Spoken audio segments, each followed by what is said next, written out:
Esiet sveicināti!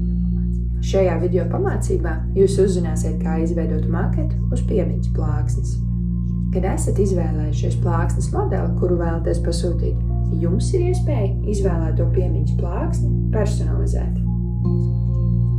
Uzklikšķinot uz pogas vārds, jums ir iespēja izvēlēties burtu veidolu. Kad esat savu izvēli izdarījuši, uzklikšķiniet uz izvēlētā burtu veidolu un lodziņā ierakstiet vārdu. Uzklikšķiniet uz bultiņas. Vārds jūsu izvēlētajā burtu veidolā parādīsies uz maketa.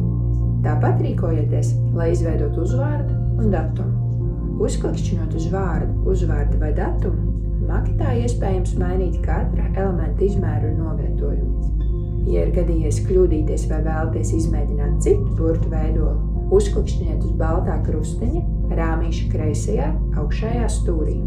Kļūdainais elements tiks izdzēsts, un jūs varēsiet izveidot jaunu. Neraizējieties, ja neesat pārliecināti par uzrakstu izmēriem vai novietojumu. Tos varēsiet rediģēt arī vēlāk. Jums ir iespēja pievienot maketam dažādus dekoratīvos elementus – krustus, ziedus, sveces un citus. Rīkojieties līdzīgi kā iepriekš. Izvēlieties elementu, noklikšķinot uz tā. Izvēlētais elements tiks pievienots maketam, un jums būs iespēja pielāgot tā izmēru un novietojumu atbilstoši savām vēlmēm. Pasūtījumu kopējo cenu jūs varat redzēt konstruktora lejasdaļā zem maketa. Kad esat apmierināti ar izveidoto maketu, uzklikšķiniet uz pogas pievienot grozumu. Šeit redzams jūsu pasūtījumu kopsavilkums.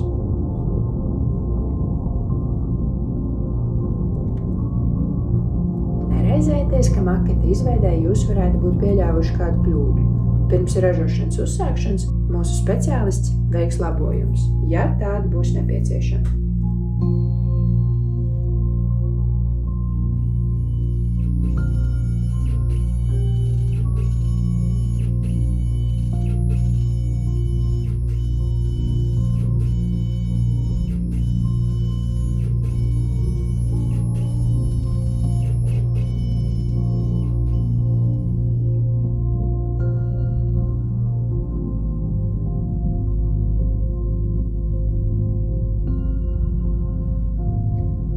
Pasūtīto piemiņas plāksni iespējams saņemt ar kurjerdienesta starpniecību jebkurā Latvijas vietā. Jautājumu gadījumā aicinām sazināties ar mums, zvanot uz tālruni 26 292 999.